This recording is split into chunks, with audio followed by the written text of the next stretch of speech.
Most car owners think big repairs happen out of nowhere. One day the car is fine, the next day a mechanic hands them a four-figure bill. But the truth is, most of that damage builds up slowly because nobody ever showed you a handful of simple tricks that stop it before it starts. The wild part, almost all of these hacks use cheap stuff you already have in your house and one tiny gadget at the end that lets you read your car the way a pro mechanic does. So instead of crossing your fingers every time a warning light comes on or a weird noise appears, follow along. We're breaking down 10 powerful tricks smart drivers use to protect their cars, dodge overpriced repairs, and keep their ride feeling newer for years longer than everyone else's. Your doors and windows have one silent hero that almost everyone ignores: the rubber seals. When those seals dry, crack, and flatten, you start getting water leaks, wind noise, and even rust forming where moisture sneaks in. Experienced drivers don't wait for that. Every few months, they grab a simple jar of petroleum jelly, work a thin layer into the door and window seals with a cloth, and let it soak in. That tiny bit of care keeps the rubber soft, stops it from freezing to the metal in winter, and can easily save you hundreds of dollars in weather stripping replacements later. The same idea applies to the front of your car and those tiny rock chips in your paint. Before bug season, a light mist of cooking spray over the bumper and grille creates a slick barrier that keeps bug guts from bonding to your paint, so they wash off without harsh scrubbing or aggressive chemicals. And when a stone chips your paint, cleaning the area and sealing the chip with thin layers of clear nail polish keeps moisture out and slows rust until you're ready for a proper touch-up. A couple of cheap household products can quietly act like soft armor for your car's exterior. Most people just never think to use them. There's a weird little trick that pops up in car theft warnings, and most people shrug it off like a rumor: a plastic water bottle jammed in your wheel well. The idea is simple and sneaky. You start driving, hear a strange clunking noise, pull over to see what's wrong, and while you're distracted by the wheel, someone else goes for your door or your bag. It sounds dramatic, but it's easy enough to prevent that. It's not worth ignoring. Smart drivers do a quick check in sketchy areas or crowded lots. Just run a hand around the inside of each wheel well before hopping in. If you feel something wedged there, remove it and stay alert, especially if you didn't put it there. Some mechanics also use a bottle or container under suspect areas to catch leaks, so if you see something like that under your car out of nowhere, it's a sign to pay attention. A cheap bottle can be a warning sign, a tool, or a trap depending on who placed it there and why. Most people inflate their tires by reading the big number on the sidewall and calling it a day.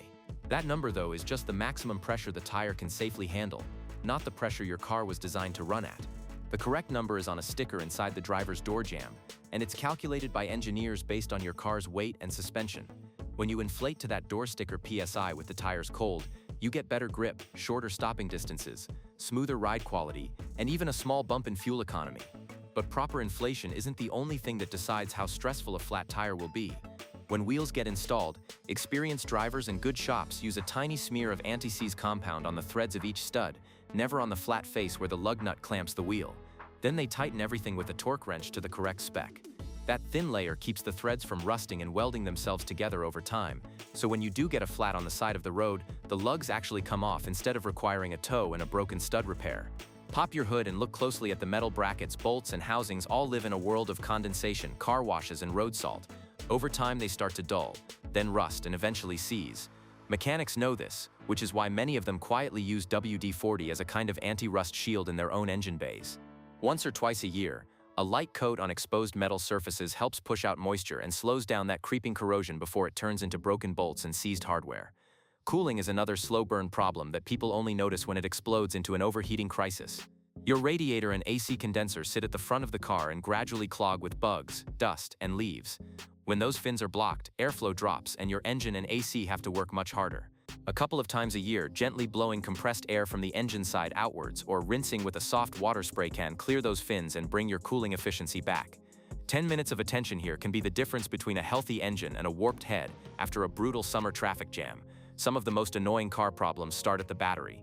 Corroded terminals cause weak starts, random electrical glitches, and eventually a dead car that refuses to crank in the worst possible parking lot. After cleaning the terminals with something simple like baking soda and water, experienced drivers coat the posts and the inside of the clamps with a thin layer of dielectric grease before reassembling everything. That clear, non-conductive grease keeps moisture and air away from the metal, so corrosion has a much harder time coming back. The same little tube solves another headache: bulbs that burn out way too often. When moisture creeps into bulb sockets, contacts corrode, resistance goes up, and heat destroys the bulb early. Putting a small ring of dielectric grease around the metal base of the bulb and inside the socket opening, while keeping it off the actual contact points, creates a moisture barrier without insulating the electrical path. Suddenly, bulbs last closer to their full lifespan, instead of failing every few months, and you're not constantly replacing them or driving around with one light out. When a lock starts feeling stiff, the first instinct is usually to blast some oil or WD-40 into the keyhole.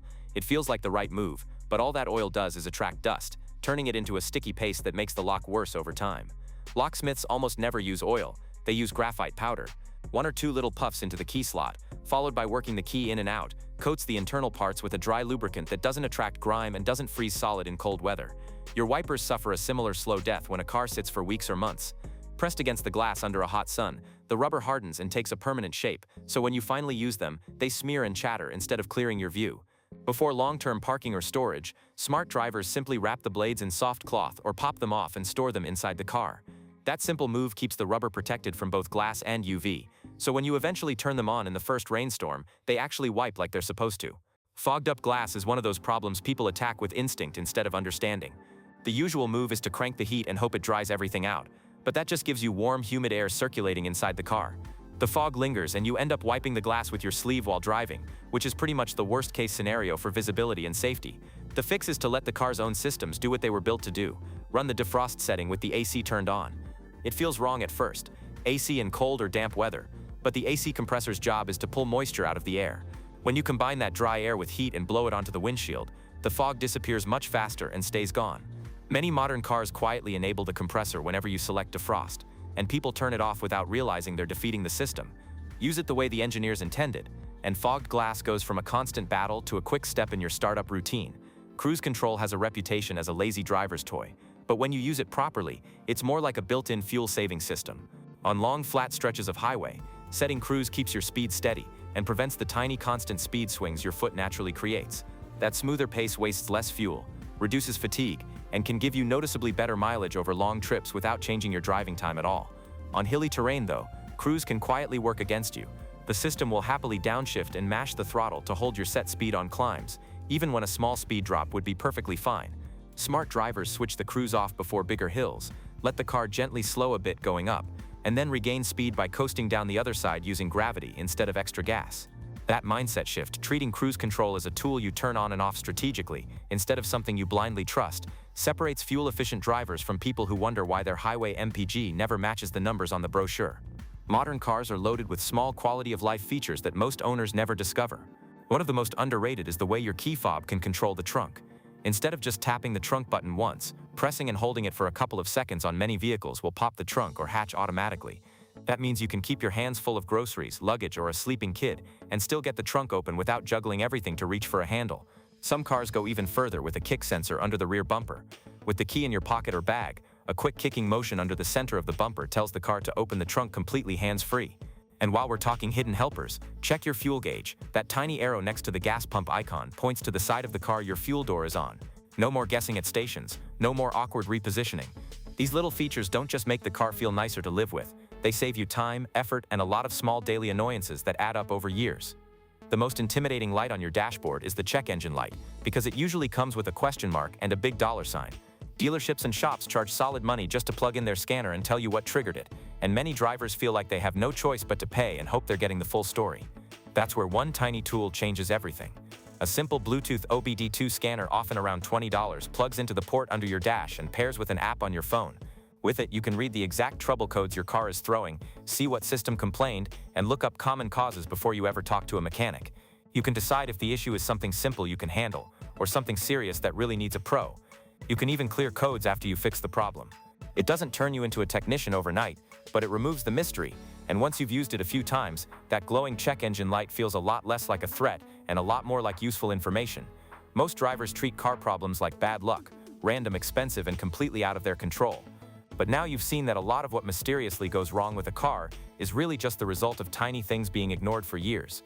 A bit of petroleum jelly on rubber, a quick check of your door sticker, some dielectric grease on key connections, or a $20 OBD2 scanner in your glove box.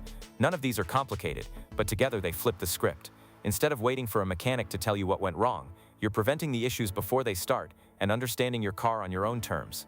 So here's the real question. Are you going back to driving the old way, or are you actually going to use even just one of these tricks this week? Start small, seal a paint chip, set your tires to the right PSI, or clear fogged windows the smart way, and feel the difference for yourself. And if this opened your eyes to how much control you actually have over your car's life and your repair bills, then the next step is simple: keep learning. There are even more hidden habits and insider tricks that mechanics never talk about at the counter, but once you know them, you'll never look at your car or your repair invoices the same way again.